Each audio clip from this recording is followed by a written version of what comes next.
Bigger, faster, and more intelligent, the Galaxy Note 9 aims to be the best big screen phone on the market. Here's your first look.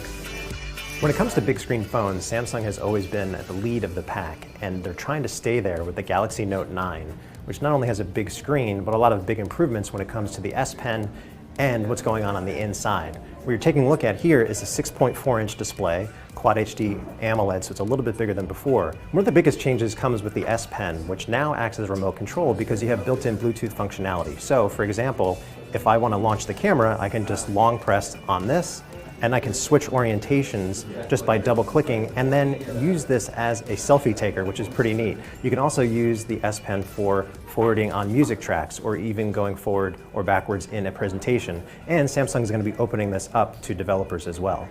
The other big improvement is the camera on the back. So even though it's similar to the S9, there's a new AI mode and there's a scene optimization, and it recognizes up to 20 different scenes automatically. So it could be anything from food to flowers to pets.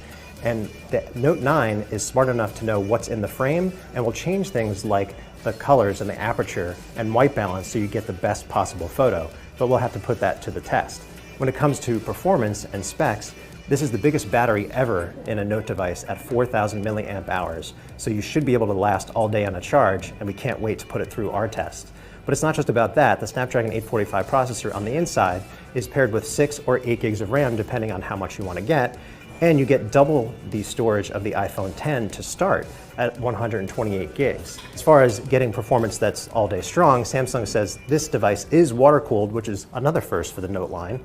So you should be able to get not only cool temperatures, but sustained performance when you're doing things like gaming and titles like Fortnite. A lot of Note users care about productivity, and Samsung is answering the call for using the phone as a desktop with a DeX mode that works with an adapter. You don't need a dock anymore in order to use this paired with a bigger monitor, and you can use the phone as your touchpad, so you can just move around the cursor with your finger, and the keyboard will automatically pop up when it's time to type. So this is just our first look at the Galaxy Note 9, and so far it looks like it's much more advanced than before and a lot more powerful and a lot more fun. This is Mark Spoonhour with Tom's Guide.